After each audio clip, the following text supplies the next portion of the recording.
Hey, it's Vision Denial. This time we're not going to be talking about Worlds. Way too early for that. I'm going to be talking about the playoffs for MSI that's happening in Iceland. You're wondering, probably because you're looking at the time of this video and it's much shorter. Well, this is mostly because I take the pleasure to look at every playoff game whenever an international competition is happening. And by that I mean I take a look at all of the regions that are participating in the international tournament, take a look at their region's playoff games, every single one, and I like to analyze them. And I decided this year I was going to take advantage of the video platforms we have, and instead of writing a huge wall of text that usually misses the nuances of some of these, that I would actually take the time and discuss it in video format, get a bit of more personal touch to it, so like that it's easier for some people to digest instead of reading it, and I get the time to, not feel rushed about writing a text immediately right after. I like the video format. I like holding the microphone. This is nice. Let me know if this microphone thing is weird, or should I have it like somewhere off screen. So, what am I talking about, like reviewing all of these games? Well, I take the time to look at all of the. I take the time to like go through the best of 5, see how they do in terms of pick and bans, their synergy or their circle test, ease of execution, the creativeness between them, the adaptability, and if there's any repetitiveness between it all. As well as in each of the games, I'll take a look at some of the execution, how they play the early, mid, and late games, their decisions with those, how they transition between each stages, if they understand their win conditions, and how they close out the games. And during each of those stages, there are things like vision and objectives that they have to contend with, right?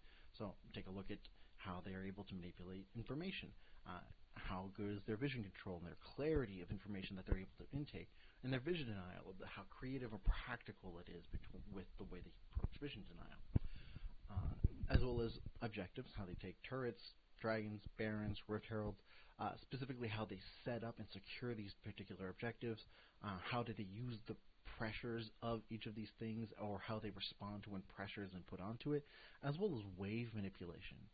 See if they use it at all at any given point to be able to make plays for each objective. So why don't we get started?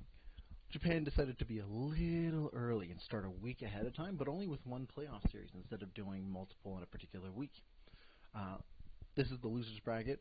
I'm going to be talking about one team over the other way more. Sengoku is the one that won this series at 3-0, as opposed to Crest Gaming Act. So there's not much I can actually say in terms of what CGA can do to improve, because, well, they're eliminated, so they'll have to wait till the next split to actually say anything. Sengoku, for the most part, has impressed me in terms of being able to execute their one kind of composition style. Their pick and bans for the blue side, for the red side, and blue side for first phase is always the same, or mostly the same. It seems like blue side versus red side doesn't matter. They pick Twisted Fate, Lucian, and Radix and Ban every time, regardless of the side they're on for the first phase. And then they have a lot more flexibility depending on what they're observing the other team to do and what they want to avoid them rounding out. I appreciate that. At least they have some flexibility with their bans in the second phase, but it's the first phase that makes me concerned. It leads me to believe that they don't know how to play these particular champs, or know how to play against them. And it's not like Crest Gaming Act seems to have a sense of global play, or that they're very good at laning specifically for top or mid lane, because they didn't give me that impression with any of their compositions they had in any of the games, or in their way of approaching different things. One thing that Sengoku does is that they have a very clear sense that they like team fight compositions. Compositions that allow you to re-engage very easily, or allow you to respond quickly in skirmishes of 3 to 4 if ever they're in a disadvantage, or if they're ever caught out. They've did this fairly frequently, and they seem to really like Hecarim, especially to the point where they was banned, and then they were left with the chance of getting Udyr, which plays around the same-ish with maybe a little less team fighting ability, but it gives off the same ability for the early to mid game sets of the game of each particular match. However, Crest Gaming Act is a little over the place when it comes to pick and ban. Now, they have some creativity in terms of the things they like to pair. They picked Graves at some point, which I haven't seen be relevant. They did it twice. They are willing to pick very bursty or high complexity compositions as well as very simple ones. Their Game 2 composition actually very screamed, we're going to burst them right off the bat. And unfortunately, given the style of Sengoku, that didn't really pan out too well. And I thought there might be some foresight with it. But I appreciate that at least they're trying things. Given that there's not much to talk about in terms of the pick ban, which is really unfortunate, it doesn't give me very high hopes for Sengoku if they ever do make it further into their playoffs, that if they do make it to the international stage, that they'll do well, because it seems like it's very easy to read what they're going to do. Like, it's you just make sure that Enty, who is their standout player in Sengoku, doesn't have a playmaking support. Force them to play on something squishy, and don't ever give them the chance to play Thresh, Rel, anything, or Leona, anything that would give them the chance to go in and make a play. And then force the playmaking and force away any ability for their mid laner to actually get a control mage. If they have no abilities to be able to re-engage or set up their own line of defense or engage, I don't see them doing very well because that's the only style they seem to work with, at least given this particular playoff. Hopefully, if they ever adapt later on, perfect. Execution of these particular compositions, I gotta say, Sengoku's really got this one type of composition down. Not so much in the early game.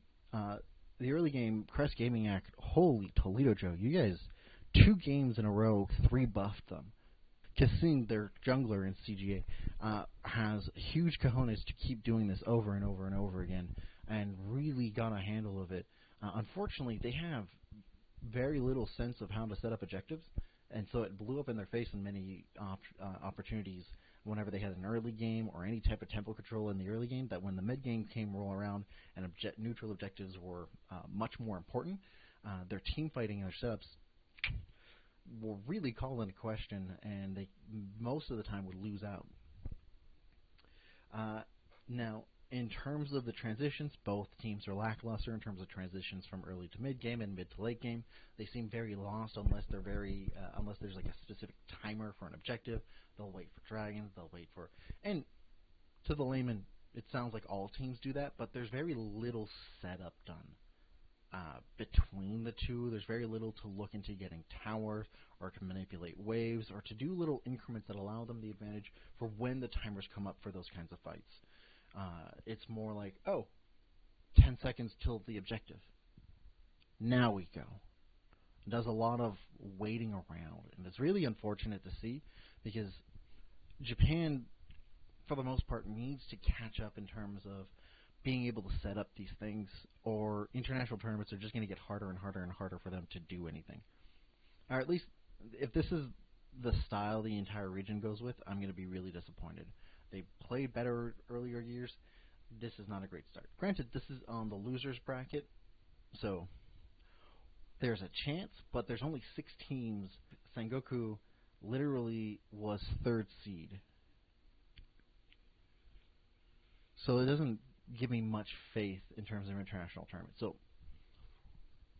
moving forward, Sengoku, if you have the chance, take the time to use wave manipulations and don't be too Baron reliant, Dragon reliant on being able to get advantages to push forward, right? There are better ways to end games than do fights around objectives or do fights when you're already sieging with a Baron or right after Baron. It's not the only way to end games. This happens fairly frequently where teams will end games without needing to get the objectives, or they've gotten enough advantages where objectives is very easy to control. Vision control from Sengoku is pretty good. Not going to lie. They have a very good solid grasp of where they want their information to be. Crest Gaming Act, they had a okay vision denial, but like it wasn't practical. and they didn't really use anything with it. In fact, sometimes they made really shoddy decisions with the information they had, and Sengoku just pretty much was going off of standard vision practice. Keep up the standard vision practice if it works for your area, but I would like you to do more to protect your vision, or to deny information as opposed to just going, hey, we know what's going on. You want to make sure that also the other team doesn't know what's happening. It's not enough for you to just know. The enemy team can't know either, because you had better information, but you didn't deny any of it, and that can bite you in the butt. Overall, if I was to give anything for Sengoku as a grade, I give him a C+. They really nailed it out of the park in their third game, but it really looked also like Crest Gaming Act had given up at that point. Their compositions have been pretty samey, but they execute on those particular compositions fairly well enough for me to say that they have a good sense of how they team fight, and that they're a fairly good enough team fighting team, and that they have a good sense of how the mid game should play out and how to set up objectives. I just wish that they would be more flexible with it, and hopefully they add more flexibility to the type of compositions they have, and that they work more on their vision denial. Game to watch, I would definitely watch Game 1. It's the most competitive between the two, and it definitely ends in, I think, the craziest one, around 24 minutes, and I wrote it down, 24 minutes and 27 seconds. Enty, the support player for Sengoku, who is my MVP of this particular series. This bot lane is pretty crazy compared to Crest Gaming Act. This is the huge difference between the two in terms of skill. Enty had a crazy hook that took their lackluster Baron into a game-winning scenario, and won within 7 minutes after that. Very solid. So Game 1, definitely would recommend if you're going to watch any games of this particular series. Otherwise, this is not a series that you need to look for. It was fun in some aspects. They had some very interesting team fights, especially for Game 2, where it was bursts versus if we survive, we just out-sustain you. But in terms of high-level League of Legends, I wouldn't expect either of these teams to make it to the international stage. I mean, Crest Gaming Act is already eliminated, but I wouldn't expect Sengoku to make it to the international stage or do well. Let me know what you think. If any of you are fans of the Japanese scene, let me know. Do you think Sengoku could have a chance in the international scene? It'd be nice. I would like to see Japan do a little better than they have historically. They've had glimmers of hope here and there. Comment down below if you do get to watch some of the games, your favorite moments, and let me know. Do you like the microphone? Do you like the setup? Is there anything that you would like to know about any particular series and what to look out for, or if there's any particular players to look out for? Sengoku, look out for Enty. Thank you all for watching. Leave a like, comment, and subscribe if you want to see more of this, and I will hopefully catch the next one.